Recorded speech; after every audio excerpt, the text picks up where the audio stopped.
Morning students. चलिए हम आज की क्लास स्टार्ट करते हैं। इसके पहले वाले वीडियो में हमने अध्याय 4 तत्वों का आवर्ती वर्गीकरण को पढ़े थे। आज हम जो अध्याय पढ़ेंगे वो कौन सा है? अध्याय 11 अधातुओं का रसायन। तो नाम से ये सिद्ध हो रहा है, यहाँ पर पता चल रहा है कि इस चैप्टर के अंतर्गत हम किसके बारे में पढ़ेंगे? अधातुओं के बारे में पढ़ेंगे। तो आप लोग को इसके पहले वाले चैप्टर में मैंने पीरियोडिक टेबल के बारे में कुछ जानकारियां दी थी। इस अध्याय में भी हम पढ़ेंगे कि कहाँ पर धातु स्थित होता है, उपधातु कहाँ पर होते हैं और अधातुएं कहाँ पर होती है। तो सबसे पहले इस चैप्टर में आपका टॉपिक है अधातुओं के भौतिक गुण। ठीक है, तो आप सभी कुछ ना कुछ जानते ही होंगे अधातुओं के बारे में, उसके गुणों के बारे में परिचित भी होंगे। तो जैसे अधातुओं की बात करें तो जैसे हाइड्रोजन हो गया, ऑक्सीजन हो गया और नाइट्रोजन हो गया, ये तत्व क्या है? आपके अधातु हैं। तो इसमें से आप देखोगे कि अगर हमें अधातुओं को परिभाषित करना है तो हम किस तरीके से उसको परिभाषित कर सकते हैं? जैसे सामान्य ताप और दाब। तो सामान्य ताप और दाब में क्या होती है? जो धातुएं होती है वो क्या होती है? ठोस होती है। लेकिन जब सामान्य ताप और दाब में जो तत्व ठोस नहीं होती वो क्या होती है? अधातुएं होती है, यानी गैसीय अवस्था में होती है। लेकिन इसका मतलब ये नहीं है कि जितने भी अधातुएं हैं वो गैसीय अवस्था में हो। मतलब हम तो पहचान सकते हैं कि सामान्य ताप दाब पर जो तत्व धातु होता है वो क्या होता है? ठोस अवस्था में होता है। लेकिन जो अधातुएं होती है वो क्या होती है? सामान्य ताप दाब पर वो गैसीय अवस्था में होती है। लेकिन ऐसा नहीं है कि जो ठोस तत्व होता है वो क्या हो रहा है? आपका धातु कहला रहा है। लेकिन जो ठोस नहीं है यानी गैसीय रूप में है वो क्या है? अधातुएं। लेकिन इसका मतलब हम ये नहीं कह सकते कि जितने भी अधातुएं तत्व होती है वो ठोस ही होंगी, क्योंकि अलग अलग धातुएं क्या होती है? अलग अलग अवस्थाओं में पाई जाती है। जैसे एग्जाम्पल के हम रूप में ले लेते हैं कि आपका ब्रोमीन हो गया। ब्रोमीन जो तत्व है वो द्रव अवस्था में भी पाया जाता है।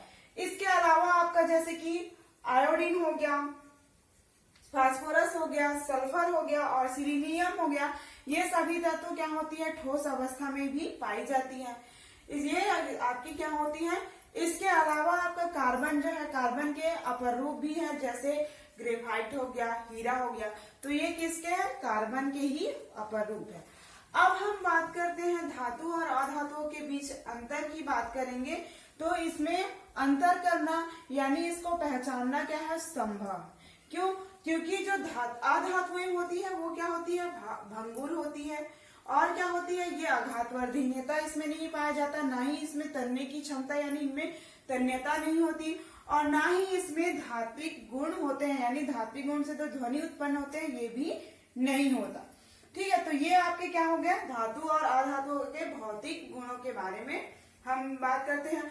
आगे देखते हैं जो हमारा अगला जो टॉपिक है वो अधातुओं का आवर्त सारणी में स्थान। तो इसको देखेंगे तो आप देखो क्योंकि पीरियोडिक टेबल को 4 भागों में बांटा गया है, S block, P block, D block और एफ ब्लॉक। एस ब्लॉक में आपके वर्ग 2 और 1 यानी समूह 1 और 2 के तत्व एस ब्लॉक के तत्व कहलाएंगे, और 3 से लेके आपके जो 12 तक के तत्व हैं वो क्या कहलाएगा? आपका डी ब्लॉक का तत्व कहलाएगा, और पी ब्लॉक के तत्व होंगे वर्ग 13 से 18, और एफ ब्लॉक के तत्व होंगे आपके नीचे जो लाइन यहाँ पर दिया रहता है 2 लाइन में, तो इसको हम एफ ब्लॉक के तत्व कहते हैं। डी ब्लॉक के तत्व को संक्रमण तत्व भी कहा जाता है। तो चलिए हम देखते हैं कि आवर्त सारणी में तत्वों का स्थान कहाँ है, मतलब अधातुओं का आवर्त सारणी में स्थान, यानी अधातुएं कहाँ कहाँ पर आवर्त सारणी में स्थित है उसको हम पीरियोडिक टेबल के माध्यम से देखेंगे। देखिए अधातुओं का आवर्त सारणी में स्थान, मतलब मैंने यहाँ पर आप लोग का पी ब्लॉक का वाला हिस्सा यहाँ पर बनाया हुआ है, बाकी जो एस डी ब्लॉक है उसको नहीं बनाया हुआ है। अभी हमको इसके बारे में पढ़ना है। तो ये आपके वर्ग 13 से आपका 18 क्या कहलाता है? पी ब्लॉक के तत्व कहलाते हैं। तो यहाँ पर क्या दिया गया है? अधातुओं का आवर्त सारणी में स्थान। तो हम आवर्त सारणी में देखेंगे कि कोई तत्व अगर बाएं से दाएं की ओर जाता है, यानी ये बाएं है, इस तरफ बाएं है, तो बाएं से दाएं की ओर जाता है, तो क्या होता है? उसमें धातु गुणों में क्या होती है? कमी होती है। क्या होती है? कोई भी तत्व जब बाएं से दाएं, ये आपका बायां हो गया, ये दाएं हो गया, तो बाएं से दाएं की ओर जाते हैं तो क्या होता है? उस तत्व के धात्विक गुणों में क्या होती है? कमी होती है। अर्थात कहने का मतलब क्या है? जैसे जैसे क्या होगा, ये समूह बढ़ते जाएंगे, जैसे ये 13 हो गया, 14 हो गया, 15, 16, इस तरीके से समूह बढ़ते जाएंगे तो उनके धात्विक गुणों में क्या होगी? कमी आती जाएगी। हम अभी तक क्या देखे हैं कि कोई भी तत्व बाएं से दाएं की ओर जा रहा है तो उसके धात्विक गुणों में कमी हो रही है, यानी उसके समूह की जैसे संख्या जैसे जैसे बढ़ते जाती है, यानी 12 से 13 हो गया, ये समूह है आपका, ये वाला आपका क्या है? समूह है। तो समूह की संख्याएं जैसे जैसे बढ़ेगी तो उसके धात्विक गुणों में क्या होगी? कमी आते जाएगी। ठीक है, तो अगर हम वर्ग 1 की बात करेंगे तो वर्ग 1 में आपका hydrogen, sodium, potassium, rubidium, caesium, ये सभी आते हैं। तो हाइड्रोजन को छोड़कर जितने भी तत्व होते हैं वो धातु होते हैं। ठीक है, वो क्या होते हैं? धातु होते हैं। लेकिन उसी की तुलना अगर हम वर्ग 18 से करेंगे तो वर्ग 18 के जितने भी तत्व है इसमें एक भी तत्व धातु नहीं है। Helium, neon, argon, krypton, xenon, radon, ये मतलब ये क्या होते हैं? आपके धातु नहीं है वर्ग 18 के जितने भी तत्व हैं।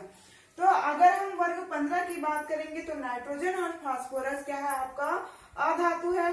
और तीसरे तत्व को देखोगे, वर्ग 15 के तीसरे तत्व आर्सेनिक और एंटीमनी, तो इसमें क्या होगा? इसके धात्विक गुणों में वृद्धि होगी।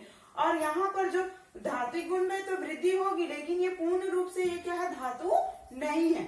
और इसके में जो लास्ट तत्व है वर्ग 15 के ही तत्व बिस्मथ, ये क्या है? आपके धातु है। तो यहाँ पर हम देखेंगे कि पीरियोडिक टेबल में बाएं ओर क्या होता है? आपका धातु स्थित होता है और दाईं ओर क्या होता है? अधातुएं स्थित होती है। लेकिन कुछ ऐसे भी होते हैं जिसमें क्या होते हैं? दोनों के गुण ही प्रदर्शित करते हैं। जिस ऐसे तत्व भी स्थित है इस पीरियोडिक टेबल में जो धातु के गुण भी प्रदर्शित करते हैं और अधातुओं के गुण, यानी दोनों ही गुण प्रदर्शित करते हैं, ऐसे धातुओं को हम क्या कहलाते हैं? उपधातु कहते हैं। तो ये पीरियोडिक टेबल में जिगजैग यानी टेढ़ी मेढ़ी रेखाओं के रूप में स्थित होता है। तो देखेंगे कि यहाँ पर हमारा जो उपधातु है वो कौन कौन सा है? तो यहाँ पर बोरॉन हो गया, सिलिकॉन हो गया, जर्मेनियम हो गया, एंटीमनी, आर्सेनिक हो गया, एंटीमनी हो गया, टेलुरियम हो गया और ये पोलोनियम। तो इस तरीके से देखोगे तो ये क्या हो गया? आपका जिगजैग रूप में, यानी ये टेढ़ी मेढ़ी लाइन में। यहाँ से देखोगे तो इस तरीके से क्या है? आपका बोरॉन हो गया, सिलिकॉन हो गया, जर्मेनियम हो गया, आर्सेनिक, एंटीमनी और क्या है? आपका टेलुरियम और पोलोनियम। तो इस तरीके से जिगजैग यानी टेढ़ी मेढ़ी लाइन में ये क्या हो रही है? आपकी उपधातुएं स्थित है। तो ये हो गया अधातुओं का आवर्त सारणी में स्थान, यानी ये सभी क्या है? आपके यहाँ पर जो टेढ़ी मेढ़ी रेखाओं में स्थित है वो उपधातु है। बाईं ओर क्या होती है? आपकी धातुएं स्थित होती है और दाईं ओर क्या होती है? अधातुएं स्थित होती है और इन्हीं के बीच में आपकी उपधातुएं स्थित होती है। तो ये हो गया अधातुओं का आवर्त सारणी में स्थान। चलिए हम अगले टॉपिक की ओर चलते हैं। चलिए हम अगले टॉपिक की ओर चलते हैं। तो क्या हमारा अगला टॉपिक है? अधातुओं की खोज, यानी अधातुओं की खोज कब हुई, कैसे हुई। तो यहाँ पर देखेंगे कि जो कार्बन है और सल्फर है, ये दो ऐसे अधातु हैं जिनकी खोज तो हुई थी, लेकिन उसकी खोज कौन सी तिथि में हुई थी, कौन से तारीख में हुई थी, उसकी खोज करने वाले वैज्ञानिक कौन थे, इसकी जानकारी नहीं थी। और उस समय प्रकृति में जो कार्बन है वो हीरे और ग्रेफाइट के रूप में मिलते थे। तो उस समय क्या होता था? मध्यकाल के समय उसे अलग अलग पदार्थ समझा जाता था। किसको? जो प्रकृति में कार्बन के ही जो अपर रूप थे हीरा और ग्रेफाइट, इन सबको क्या किया जाता था? अलग पदार्थ समझा जाता था। लेकिन जैसे ही आधुनिक रसायन शास्त्र का विकास हुआ, यानी आधुनिक रसायन शास्त्र का विकास हुआ, तो ये कार्बन जो है वो किसके रूप में? कार्बन के ही रूप माना गया। किस कौन कौन सा? आपका हीरा और ग्रेफाइट जो है ये कार्बन का ही रूप माना गया है। तो हम देखते हैं कि उस समय क्या हुआ था? जलाने से, यानी इनको जलाने से कार्बन डाइऑक्साइड उत्पन्न होते थे, जिसके कारण इन दोनों को ही क्या माना जाता था? जैसे कार्बन की ही जो अपरूप है हीरा और ग्रेफाइट, इसको अलग अलग तत्व माना जाता था, यानी अलग अलग पदार्थ समझा जाता था। तो जब जलाने के बाद देखा कि इनमें दोनों में ही कार्बन डाइऑक्साइड उत्पन्न होता है जलाने पर, तो लवाइजे नामक साइंटिस्ट ने सिद्ध किया कि दोनों ही कार्बन है, यानी हीरा और ग्रेफाइट कार्बन का ही अपर रूप है। आप देखेंगे कि फास्फोरस फिर क्या हुआ, सन 1789 में एक मतलब पत्र प्रकाशित हुआ, यानी क्या हुआ, आवर्त सारणी का यानी तालिका प्रकाशित हुई, जिसमें 1700 कौन से सन में, 1789 में क्या हुआ आपका तत्वों की तालिका प्रकाशित हुई, जिसमें कार्बन को स्थान सुनिश्चित किया गया, यानी कार्बन को स्थान दिया गया। उसके बाद हम देखेंगे कि फास्फोरस की खोज क्या हुआ, फास्फोरस की खोज करने वाले जो उसकी भी खोज मध्यकाल में हुआ था, कौन से सन में, 1669 में।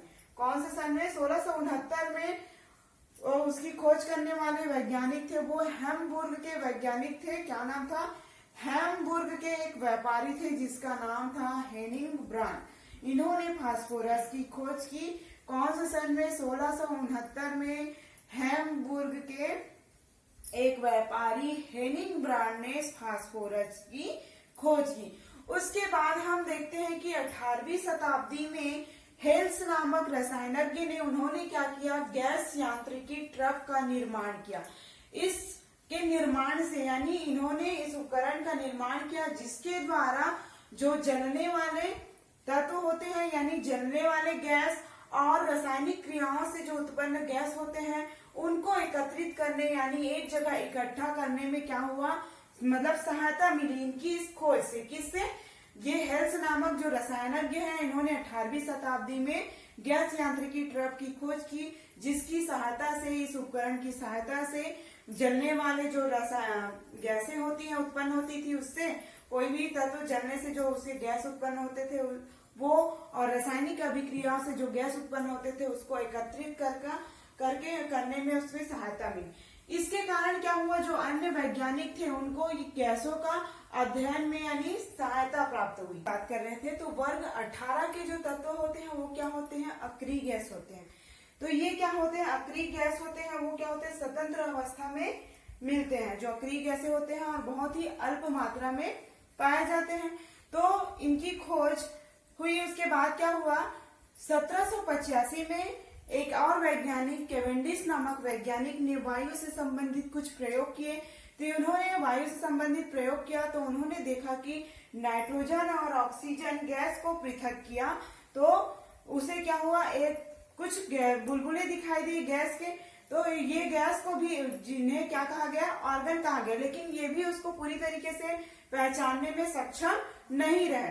तो इनको और नए तत्व के रूप में पहचानने में 100 वर्ष से भी अधिक लग गए।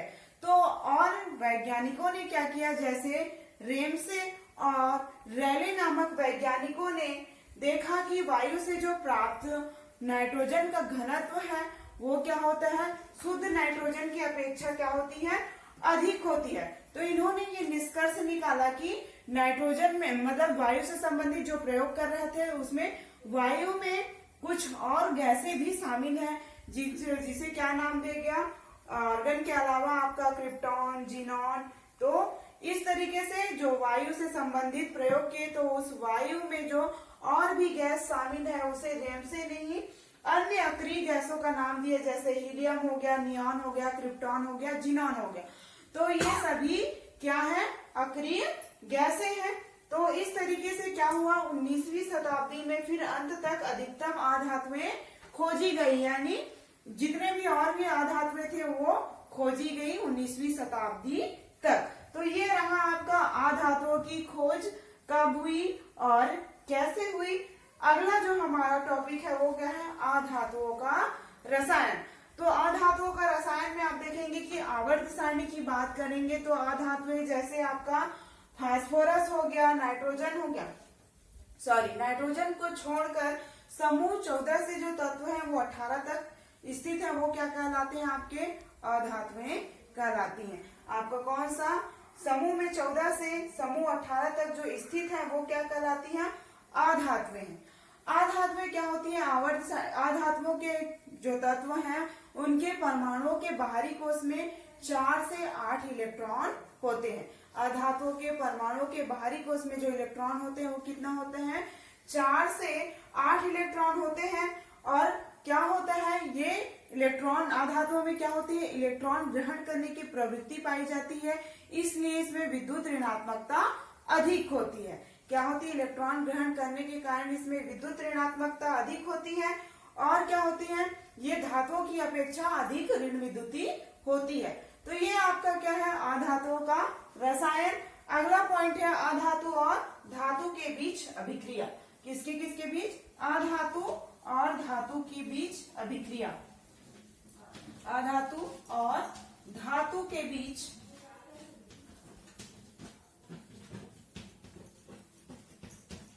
अभिक्रिया। तो हम देखेंगे धातुओं और अधातुओं के बीच अभिक्रिया में कि कौन किससे क्रिया करेगा और क्या बनाएगा। तो जैसे हम उदाहरण के रूप में ले लेते हैं, मैग्नीशियम जो है वो ऑक्सीजन से क्रिया करके क्या बनाएगा, मैग्नीशियम ऑक्साइड बनाएगा। क्या बनाएगा, मैग्नीशियम ऑक्साइड। तो यहाँ पर देखोगे मैग्नीशियम 2 है, ऑक्सीजन 2 है, तो इसके सामने हम 2 लगा देंगे, तो यहाँ पर भी मैग्नीशियम 2 हो जाएगा और ऑक्सीजन 2।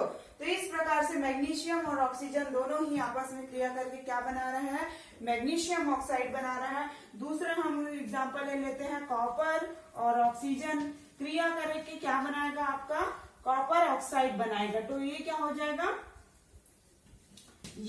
तो ये क्या होगा, कॉपर और ऑक्सीजन दोनों ही आपस में क्रिया करके कॉपर ऑक्साइड बना रहे हैं।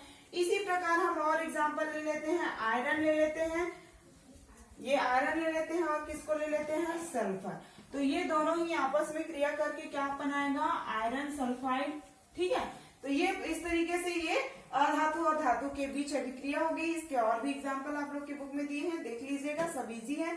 तो ये आपका मैग्नीशियम ऑक्सीजन दोनों आपस में क्रिया करके मैग्नीशियम ऑक्साइड बना रहे हैं, कॉपर और ऑक्सीजन आपस में क्रिया करके कॉपर ऑक्साइड बना रहे हैं।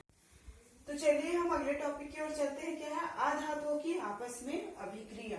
यानी अधातुएं आपस में क्रिया करती है तो क्या बनाती है। तो यहाँ पर देखेंगे पहले कि अधातुओं का क्लोरीन से अभिक्रिया करने पर क्या बनता है। तो यहाँ पर मैंने 2 एग्जांपल लिए हैं। कार्बन जो है वो क्लोरीन से क्रिया करके क्या बनाता है, कार्बन टेट्राक्लोराइड बनाता है। क्या बनाता है, कार्बन क्लोराइड से क्रिया करके कार्बन टेट्राक्लोराइड बनाता है। उसी प्रकार दूसरा है, हाइड्रोजन और क्लोरीन आपस में, क्लोराइड दोनों ही आपस में क्रिया करके हाइड्रोक्लोरिक अम्ल बनाएगा। ठीक है, उसी प्रकार आपका देखोगे कि अधातुओं की ऑक्सीजन से क्रिया, ये तो क्लोरीन से क्रिया हो गई, लेकिन आप देखेंगे कि ऑक्सीजन से क्रिया करने पर क्या बनता है। तो कार्बन जो है वो ऑक्सीजन से क्रिया करता है तो क्या बनता है, कार्बन डाइऑक्साइड बनता है। और सल्फर और ऑक्सीजन ये दोनों ही आपस में क्रिया करते हैं तो सल्फर डाइऑक्साइड बनता है। तो इस प्रकार से देखें कि अधातुओं का आपस में अभिक्रिया, यानी अधातुएं जो है वो क्लोरीन से क्रिया कर रही है तो ये बना रही है, और ऑक्सीजन से क्रिया कर रही है तो आपका कार्बन और ऑक्सीजन क्रिया कर रहे हैं तो कार्बन डाइऑक्साइड बन रहा है। अगला जो हमारा पॉइंट है वो क्या है, अधातुओं के ऑक्साइड की प्रकृति। तो इसको एक प्रयोग के माध्यम से समझेंगे। तो उसके लिए हमें क्या लेना पड़ेगा, एक उद्दहन चम्मच लेना पड़ेगा, जिसमें हम क्या करेंगे, इस चम्मच में थोड़ा सा सल्फर लेकर उसको क्या करेंगे, गर्म करेंगे। और जैसे ही हमारा सल्फर जो है वो गर्म होने लगेगा तो उसे एक गैस जार के अंदर क्या करेंगे, उसको एकत्रित करेंगे। उस गैस को, जो सल्फर के जलने से जो गैस निकलेगा उसको एकत्रित करना है। तो हम क्या करेंगे, ये देख रहे हैं, ये आपका गैस जार है, ये आपका उद्दहन चम्मच है। तो सबसे पहले हम इस उद्दहन चम्मच में सल्फर की थोड़ी सी मात्रा लेकर उसको गर्म करेंगे। फिर जैसे ही ये सल्फर जलना प्रारंभ करेगा तो हम इस गैस जार के अंदर इसको क्या करेंगे, इस उद्दहन चम्मच को डालेंगे और उस गैस जार को क्या करेंगे, ढक देंगे। जिससे क्या होगा, जितना भी सल्फर के जलने से जो गैस निकलेगा वो इस गैस जार में एकत्रित हो। फिर कुछ समय बाद इस चम्मच को हम क्या कर देंगे, बाहर निकाल देंगे और इस गैस जार में थोड़ा सा पानी डालकर उसको अच्छे से हिलाएंगे। फिर हम इसका प्रयोग जो है वो लिटमस पेपर में करेंगे कि कौन से नीला और लाल लिटमस पेपर में इसका रंग कैसे आता है। ठीक है, इस तरीके से हम इसका प्रयोग करके देख सकते हैं। तो यहाँ पर आपने देखा होगा कि इसके पहले जब अधातुओं की आपस में अभिक्रिया के बारे में बात कर रहे थे तो सल्फर जो है वो ऑक्सीजन से क्रिया करने के बाद सल्फर डाइऑक्साइड बना रहा था। यहाँ पर देखेंगे कि सल्फर डाइऑक्साइड पानी से अभिक्रिया करेगा, यानी तो ये क्या बनाएगा, सल्फोरस एसिड बनाएगा, यानी सल्फोरस अम्ल बनाएगा। तो यहाँ पर हाइड्रोजन कितना है, 2, तो यहाँ पर भी हाइड्रोजन 2 है। और सल्फर कितना है यहाँ पर, कुछ नहीं है, एक है, तो यहाँ पर भी एक है, ऑक्सीजन 2 और ये एक कितना हो गया 3, तो ऑक्सीजन 3 है। तो यहाँ पर समीकरण संतुलित भी होता है। तो यहाँ पर हम देखेंगे कि सल्फर डाइऑक्साइड जल में, जलीय विलयन में क्या होता है, ये अम्लीय प्रवृत्ति का हो रहा है, यानी सल्फर डाइऑक्साइड जल से अभिक्रिया करके सल्फ्यूरस एसिड बनाता है। उसी प्रकार जो है कार्बन डाइऑक्साइड, ये दोनों ही आपस में क्रिया करके क्या बनाता है, कार्बोनिक एसिड बनाता है। तो यहाँ पर भी हम देखेंगे कि समीकरण संतुलित है कि नहीं। कार्बन यहाँ पर कुछ नहीं है, मतलब एक है, तो यहाँ पर भी एक है। ऑक्सीजन कितना है 2 और एक 3, तो ऑक्सीजन भी यहाँ 3 है, और हाइड्रोजन कितना है 2।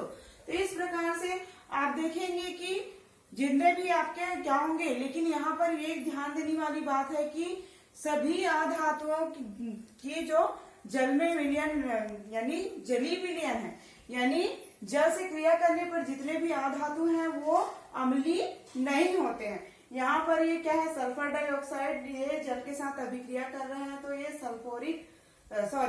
सल्फोरस एसिड बना रहे हैं। कार्बन डाइऑक्साइड और क्या है, पानी आपस में क्रिया करके कार्बोनिक एसिड बना रहा है। तो यहाँ पर ध्यान देने वाली बात है कि यहाँ पर जो देख रहे हो कि जितने भी धातु के ऑक्साइड हैं वो क्या होते हैं, मतलब यहाँ पर जो उदाहरण लिए वो क्या हो रहे हैं, अम्लीय दिखा रहे हैं, यानी ऑक्साइड जो धातु के ऑक्साइड है वो आपस में क्रिया करने पर, लेकिन जरूरी नहीं है कि जितने भी धातु हैं उनके ऑक्साइड ये जलीय विलयन अम्लीय होंगे। तो इस प्रकार से ये आपका चैप्टर जो है वो क्या होता है, कंप्लीट होता है। तो आप इसमें और जो आगे टॉपिक था, इसमें 3 प्रयोगशाला थी, हाइड्रोजन, नाइट्रोजन और ऑक्सीजन बनाने की प्रयोगशाला विधि। तो ये आपका टॉपिक इस चैप्टर से अभी हट गया है। तो ये आपका पूरा चैप्टर क्या होता है, कंप्लीट होता है, जिसके बारे में हमने अधातुओं के बारे में पढ़ा है। अधातुओं के किसे कहते हैं, अधातुओं के गुण क्या है, आवर्त सारणी में अधातुओं का स्थान क्या है, इन सभी का अध्ययन हम इस चैप्टर के अंतर्गत करते हैं। ठीक है, तो नेक्स्ट चैप्टर हम नेक्स्ट वीडियो में पढ़ेंगे। तब तक के लिए थैंक यू।